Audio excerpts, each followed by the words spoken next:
Hello everyone. CAPF 2021 को target करते हुए 10 क्वेश्चंस हम डेली लाते हैं। आज है 9 मार्च 2021 और 10 क्वेश्चंस हमारे रेडी हैं। क्या आप रेडी हैं? तो शुरू करते हैं। Question 1, which country lies completely in southern hemisphere? Southern hemisphere में कौन सी कंट्री पूरी तरीके से लाई करती है? क्या ये सोमालिया है, पेरू, इंडोनेशिया या तुनिसिया? तो ये कौन सी कंट्री होगी? इंडोनेशिया और सोमालिया, यहाँ से इक्वेटर लाइन जाती है, तो ये ना ही कम्प्लीटली नॉर्दर्न हेमिस्फेयर में हुई, ना ही सदर्न हेमिस्फेयर में हुई। फिर बचा ट्यूनीसिया। ट्यूनीसिया नॉर्दर्न हेमिस्फेयर में है, तो इसका आंसर हो जाएगा Peru, B. Equator passes through 13 countries, तो हमें यही पता होना चाहिए कि कौन कौन से कंट्रीज हैं जहाँ से इक्वेटर लाइन जाती है। तो ये कंट्रीज हैं Ecuador, Colombia, Brazil, Sao Tome and Principe, Gabon, Republic of Congo, Uganda, Kenya, Somalia, Maldives, Indonesia and Kiribati. Tunisia lies completely in northern hemisphere.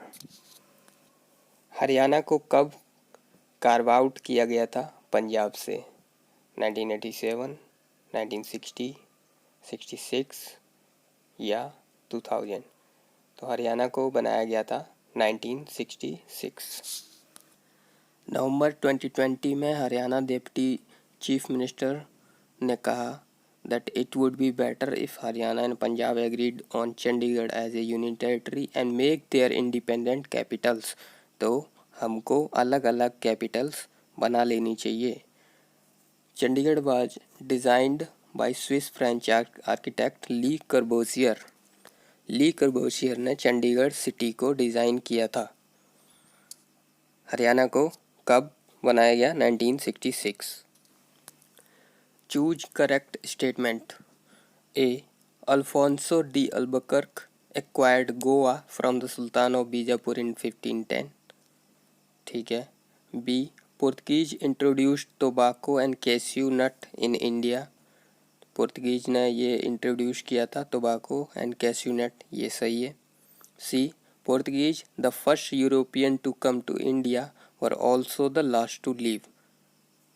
ये भी ठीक है। पुर्तगीज सबसे पहले आए थे इंडिया में और लेकिन सबसे बाद में गए। 1961 में इनको ज़बरदस्ती जब तक निकाल नहीं दिया गया तब तक ये नहीं गए।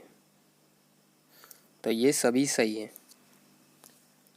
Portuguese were the first European to come to India in 1498। Vasco da Gama discovered a direct sea route to India. He set up a trading factory in कैनेनोर।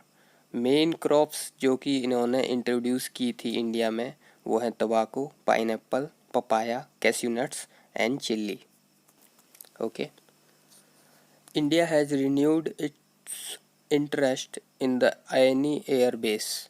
आयनी air base also known as Gissar air base is a military air base in. तो ये Ayni air base कहाँ पर है? Oman, Tajikistan, Mongolia.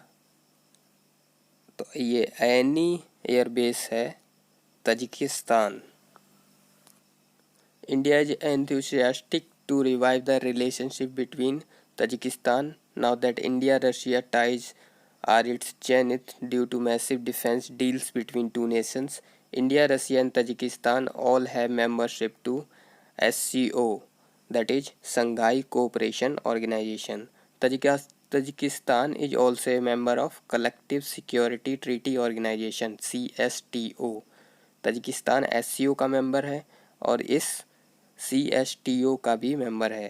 CSTO में और कौन से member हैं? रसिया है, Armenia, Kazakhstan, Kyrgyzstan and Uzbekistan. अच्छा, संघाई कोऑपरेशन ऑर्गेनाइजेशन के अदर मेंबर्स कौन से हैं?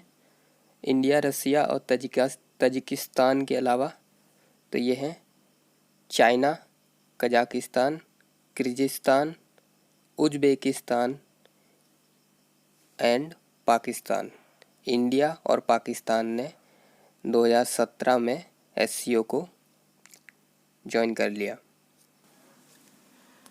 टेम्पल्स मैच करने हैं जहाँ से वो बिलोंग करते हैं। तो कंदरिया महा टेम्पल खजुराहो में है, आदिनाथ टेम्पल तिलवारा माउंट आबू में है राजस्थान, और वज्रेश्वरी देवी टेम्पल ये है कंगरा हिमाचल प्रदेश में, एंड विश्वनाथ काशी विश्वनाथ टेम्पल मिलेगा वाराणसी में।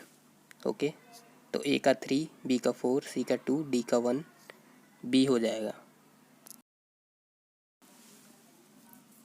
Okay, Kandariya Maha temple meaning the great God of the cave is the largest and most ornate Hindu temple in the medieval temple group found at the Khajuraho in Madhya Pradesh. Sri Vajreshwari Mata Mandir, also known as Kangara Devi Mandir, is a Hindu temple dedicated to goddess Vajreshwari, जो कि एक form है दुर्गा की। ये मिलेगा कंगरा में हिमाचल प्रदेश। और Vishwanath temple is dedicated to Shiva, और ये it is located in Vishwanath Gali of Varanasi Uttar Pradesh. एक बार और रिवाइज करते हैं। Adinath temple Mount Abu, Vishwanath temple Varanasi, Kandariya Maha temple Khajuraho, और वज्रेश्वरी टेम्पल इन कंगरा।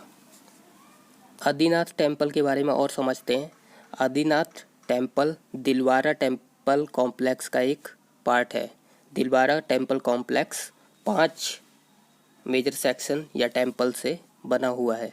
जो ये 5 टेम्पल्स 5 जैन तीर्थंकरों को समर्पित हैं या डिवोटेड हैं। उनमें से कौन कौन है?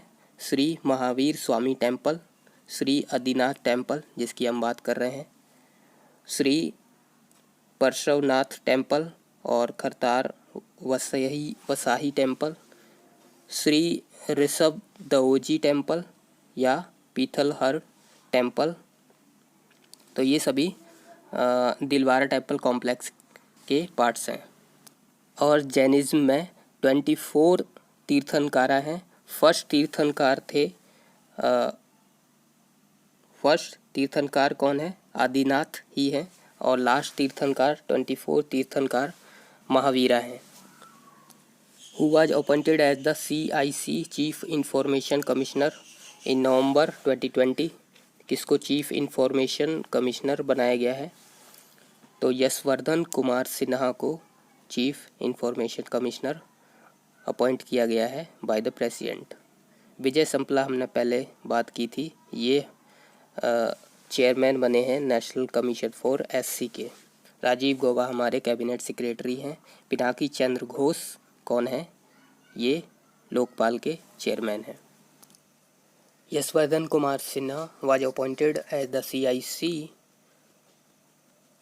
And central information commission includes 1 chief information commissioner and not more than 10 information commissioners who are appointed by the president. CIC को अपॉइंट किया जाता है on the recommendation of a committee. उस कमिटी में कौन कौन होता है? Prime minister as the chairperson, leader of opposition in the Lok Sabha, and union cabinet minister जिसको नॉमिनेट करते हैं प्राइम मिनिस्टर खुद। तो ये 3 लोगों के रिकमेंडेशन से CIC को अपॉइंट किया जाता है। और यशवर्धन कुमार सिन्हा को बना दिया गया है chief information commissioner. Easy question आ गया है। Accessible India campaign is a program which is set to be launched to serve the accessible India campaign program किसके लिए है? Transgender, rural women, SC ST या फिर डिफरेंटली एबल कम्युनिटी के लिए है। तो ये डिफरेंटली एबल कम्युनिटी के लिए है, दिव्यांग जनों के लिए है। एक्सेसिबल इंडिया कैंपेन और Sugamya Bharat Abhiyan is a program launch in 2015 to serve the differently able community of the country. इसे 2015 में लॉन्च किया गया था। इसके अलावा united nation convention on the rights of person with disability जिसका इंडिया सिग्नेटरी है, इसमें आर्टिकल 9 के अंदर लिखा हुआ है, कुछ ऑब्लिगेशन लिखे हुए हैं गवर्नमेंट को जो कि करने होते हैं। PWD के लिए एक्सेसिबिलिटी दिलानी है for information, transportation, physical environment, communication technology and accessibility to services as well as emergency services. Okay, which of the following is a landlock country, तो इनमें से कौन सी लैंडलॉक्ड कंट्री है? लैंडलॉक कंट्री वो होती है जो चारों तरफ ज़मीन से घिरी हो। लैक्समबर्ग लैंडलॉक्ड है? यस, लैक्समबर्ग एक लैंडलॉक्ड कंट्री है। अंडोरा लैंडलॉक्ड है? यस, अंडोरा बहुत छोटी कंट्री है स्पेन और फ्रांस के बीच में। हंगरी भी एक लैंडलॉक कंट्री। तो ये सभी लैंडलॉक कंट्री हैं यूरोप की। So there are 16 landlock country in Europe: Andorra, Armenia, Austria, Belarus, Kosovo, चेक Republic, Hungary, Liechtenstein, Luxembourg, North Macedonia, Moldova, San Marino, Serbia, Slovakia, Switzerland and Vatican City. तो ये सभी 16 landlock country हैं Europe की। एक बार हमें पढ़ लेनी चाहिए। एक क्वेश्चन बुकलेट में 100 क्वेश्चंस हैं और कैंडिडेट को 4 मार्क्स मिलते हैं अगर वो करेक्ट आंसर देता है। तो अगर गलत करता है तो 1 मार्क डिडक्ट कर लिया जाता है या उसका लॉस हो जाता है। तो और अगर वो ब्लैंक छोड़ता है तो कोई मार्क नहीं मिलता है। तो हमें ये बताना है which one of the following sets of mark can be secured by 3 candidate. 3 candidate इनमें से कौन से मार्क ला सकते हैं? सॉल्व करते हैं। हम ऑप्शन से चेक कर सकते हैं। अगर 100 के 100 एक कैंडिडेट सही कर देता है तो 400 नंबर मार्क्स आ जाएंगे। तो 400 तो यहाँ है नहीं। अगर 99 कोई करेक्ट करता है, 99, और एक को ब्लैंक छोड़ देता है, 396। ओके, 396 है हमारे पास। ओके, अगर कोई 99 सही करता है और एक गलत कर देता है तो क्या होता है? 395 होते हैं। ओके, 395 है हमारे पास। अगर कोई 98 क्वेश्चन सही करता है और 2 ब्लैंक छोड़ता है, 392। ओके, 392 हमारे पास है। और देखते हैं 392 मार्क्स लाना पॉसिबल है। 98 कोई करेक्ट करता है और 2 क्वेश्चंस गलत कर देता है तो क्या होगा? तो 2 क्वेश्चंस 2 मार्क्स लॉस कर देगा। तो ये बचेंगे 390। तो 390 भी पॉसिबल है, हमारे पास 390 भी है। ओके, अगर 98 कोई करेक्ट करता है और एक क्वेश्चन गलत करता है, 98 क्वेश्चन कोई करेक्ट करता है, एक गलत करता है, एक ब्लैंक छोड़ता है, एक ब्लैंक अगर छोड़ता है तो क्या होगा? तो 392 में से 1 मार्क्स कम हो जाएगा तो ये बचेगा 391। 391 भी पॉसिबल है, 92 भी आ गया है, 90 भी आ गया, तो हमारा आंसर हो जाएगा C. Okay, last question. A freight train Delhi से मुंबई की तरफ जाती है 40 किलोमीटर पर आवर की स्पीड से। 2 घंटे बाद एक एक्सप्रेस ट्रेन दिल्ली से मुंबई की तरफ जाती है सेम डायरेक्शन में 60 किलोमीटर पर आवर की स्पीड से। हमें ये बताना है कि ये दोनों ट्रेन कब मिलेंगी, कितने डिस्टेंस के बाद। ओके, सॉल्व करते हैं। एक फ्रेट ट्रेन दिल्ली से मुंबई की तरफ जा रही है 40 किलोमीटर पर आवर की स्पीड से। ओके, फ्रेट ट्रेन के बाद 2 आवर्स लेटर, 2 घंटे बाद एक एक्सप्रेस ट्रेन भी वहाँ से छूटती है 60 की स्पीड से। ओके, 60 की स्पीड से पैरेलली सेम ट्रैक पर सेम डायरेक्शन में जा रही है। हाउ फार, क्वेश्चन समझना जरूरी है। How far from Delhi would the express train meet the freight train. दोनों ट्रेन कितने टाइम बाद मिलेंगी, ठीक है। तो जब ये एक्सप्रेस ट्रेन चलना शुरू करेगी तो ये 80 किलोमीटर तो ये चल चुकी होगी फ्रेट वाली, ओके। तो जब ये 0 चल चुकी है तब ये 80 चल चुकी है।